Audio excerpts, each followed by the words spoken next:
Today we're going to try something a little bit different. I'm going to do a round of Phasmophobia with zero evidence, zero sanity, and zero hiding. And instead of me being able to talk out what the ghost could be, I'm going to let you, the viewer, decide what the ghost is going to be for that round. We're going to do a bunch of different ghost tests. We're going to go ahead and play the round per usual, but I'm not going to go ahead and say anything about the ghost. I'm just going to do regular commentary. There's going to be a section at the end of the round where you get to pause the video and put your guess for the ghost down in the comments below. And then at the end of the video, we're going to talk about why it was the ghost that it was. So, without any further ado, let's get into it. So let's first show off the custom that we're going to be playing today. We're going to go ahead and do a custom difficulty that's going to end up being a 10.12 multi-times multiplier. This is the custom that I tend to use sometimes on stream, not all the time, but sometimes depending on how active chat is. So we're going to go ahead and do zero sanity restoration, 200% sanity drain speed, so literally no sanity whatsoever and no sanity rebuild from pills at all. Sprinting is on, player speed's normal. I keep the flashlights on, that way you, the viewer, can look at what I'm looking at. And for that reason, I also go ahead and I keep the fuse box on at the start of the contract. That way I can keep the house lights on as well, so we can automatically test for things like Jin, and you guys can see as well what I'm looking at. Because I find that when it's a very dark house and there's not a whole lot of light coming from the player, it's a very bad viewer experience. You can go ahead and let me know what you think about in the comments, but that's just how I feel. So, setup time is 0. Weather's going to be fog, but you can make it literally anything you want it to be. It doesn't have to be fog. Door is going to start open high. Number of hiding spaces is none, so there's no official hiding spaces. All the closets, all the lockers, and all of the regular hiding spots will be blocked off by boxes and things of that nature. Sanity monitors off, activity monitors off. The ghost is going to be normal speed. Roaming frequency is high. Change favorite rooms is high. Activity low. All this stuff is like the max multiplier you possibly can have these settings here.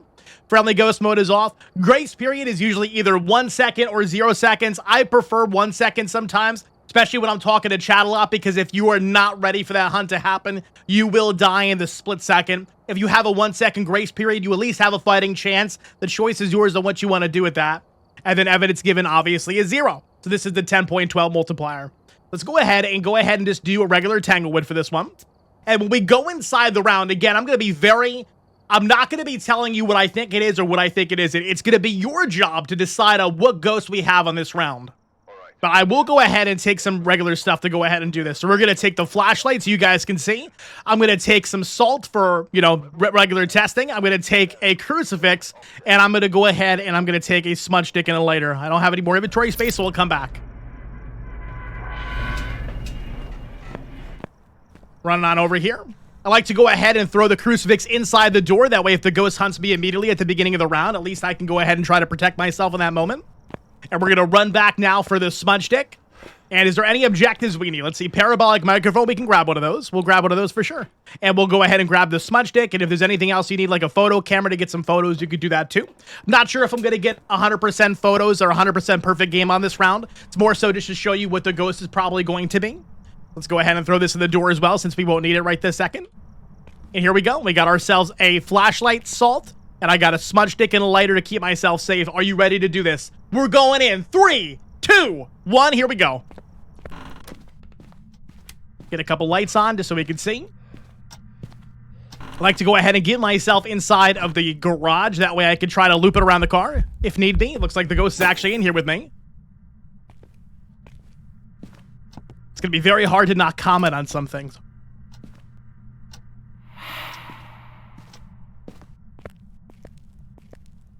Kind of curious of where this thing is going to spawn from. I'm not really sure. I don't want it to spawn on top of me.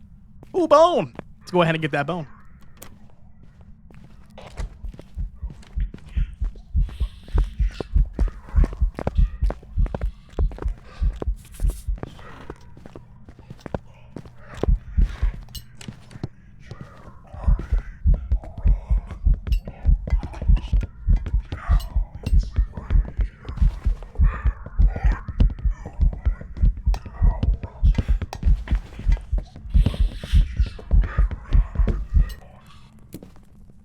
Smudge has gone off. We're going to go ahead and do a smudge timer.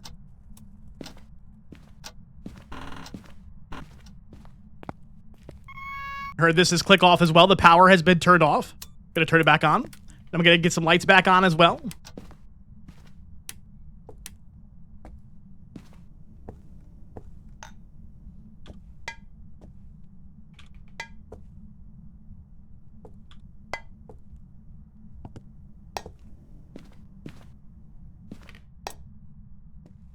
The power has been turned off a second time. Turning it back on. Still don't know 100% where it's going to spawn from, so I'm just kind of trying to stay out of the way so that way it didn't spawn on top of me. But I do hear some phone ringing, which sounds like it's coming from maybe the master bedroom, maybe the living room. And hunted at 1 minute and 40 seconds. 1 minute and 40 seconds of the smudge timer.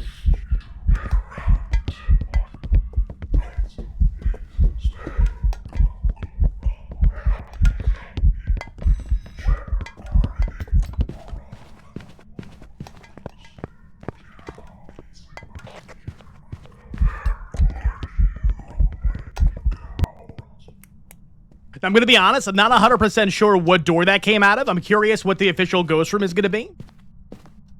Just for the sake of doing so, I'm going to go ahead and get the crucifix further inside of the house. I do hear a door touch in here. Maybe either going to be the garage or even this door right here that leads to the outside hallway. I'm going to go get another smudge stick.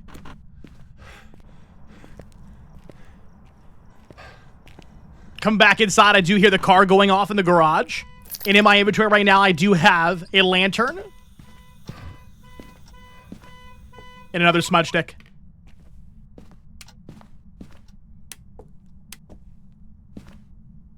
I have the lantern lit right now inside of the washer dryer room with the crucifix.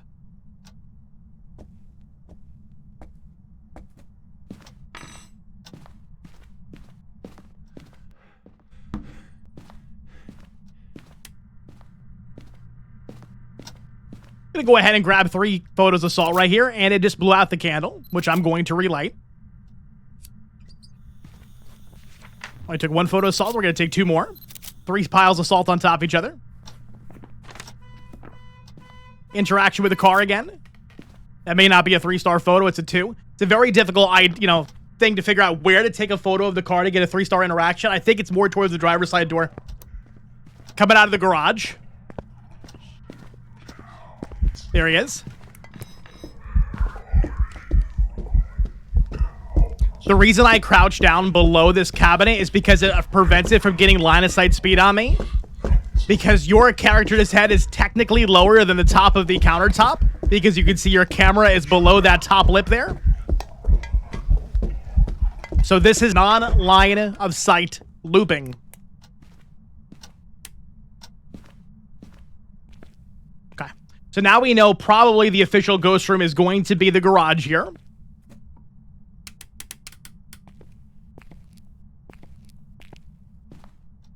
Putting the crucifix inside the garage with the ghost, as well as this lantern right here. Sounds like the ghost is going ahead and touching those locker doors. I'm going to go ahead and keep these open. As well as the door here. I'm going to keep this one open as well. Keep some lights on over here. Maybe even this light out here just for the heck of it. Ghost has turned on the car again.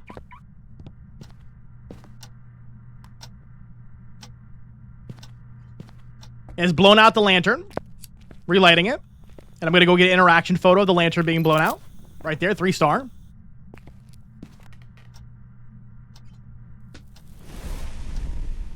The ghost has blown out the lantern and bit the crucifix at the same time. So we do have an opportunity for some photos here. It's going to be an interaction photo and a burr crucifix photo. I'm going to relight the lantern again, and I'm going to go get more lanterns too.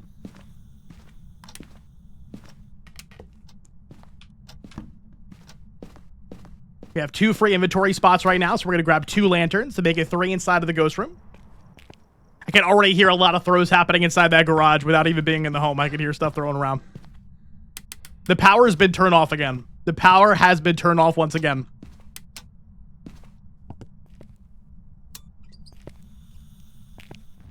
That there. I'll put one back here too.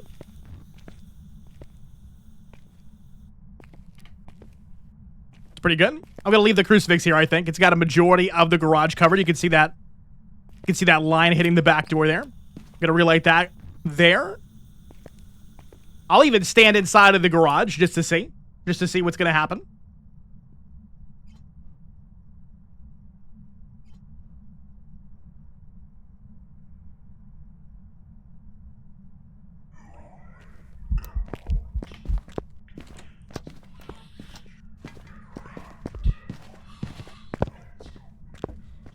Oh, hey, the mannequin's here.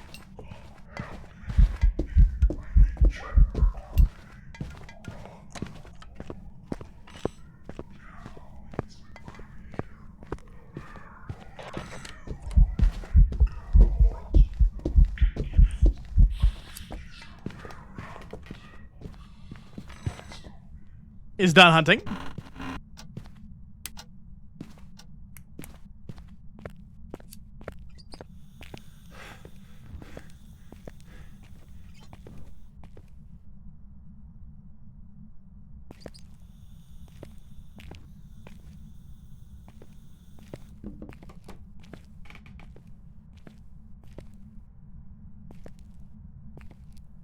It's a pretty big area. I'm trying to evenly distribute these lanterns as the best of my ability. And while you guys, the viewers, are trying to think of the ghost, I am also trying to interpret this ghost as well at the same time.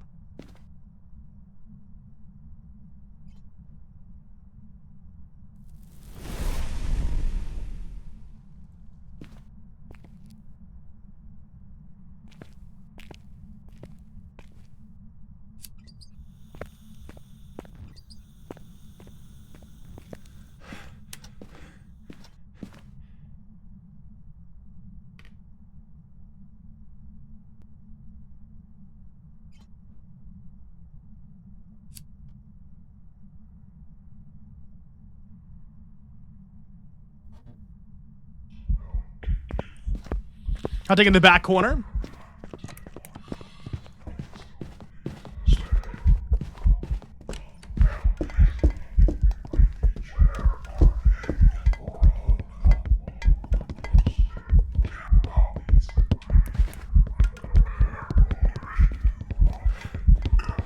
We're gonna go ahead and smudge the ghost. Hunt should end momentarily.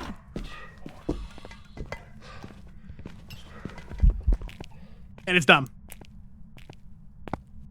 We're back in the van. This is the part of the video where I greatly encourage you to go ahead and put your ghost guess inside of the comments below. And then we're going to go ahead and talk about why it is what ghost I think it is and what it's going to actually end up being. I just went ahead and I put my guess inside the journal. And we're going to go ahead and we're going to close up the van and we're going to see what this ghost is. Let's see what we got. It is an Onryo. Welcome back. I've got some jobs ready for you. Got the tier 3 smudge unlocked too. That's pretty big. That's pretty huge right there. I did not go for the perfect investigation bonus. Once I had what ghost I thought it was, I went ahead and I got out. And I tried to also make sure I stuck around to be able to show you, the viewer, what ghost it was going to be as well. Let's go ahead and talk about why this ghost was indeed an Onryo. At first, I thought to myself, maybe this could have been a mare. It went ahead and it blew a light bulb up immediately. It turned the power off twice. And that was that. And once the ghost kind of blows up the light bulb inside of the ghost room with the ghost, it's very difficult to test for a mare beyond that when it's on a no evidence run. But the real determining factor for it being an Onryo was how adamant it was to blow out those lanterns in the room before it decided to hunt, and how quickly it decided to hunt after it blew the last candle out or the last candle in its proximity.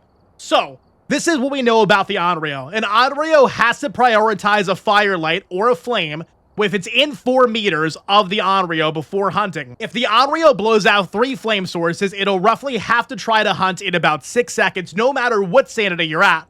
But you can try to block that hunt from happening by normal means, whether it be a crucifix, which I did have in the garage with me, or another flame, which was also inside the garage. But if you will notice that it definitely went ahead and it blew out 3 fire sources, and then it would just hunt in an area of the garage where there was no candle or lantern.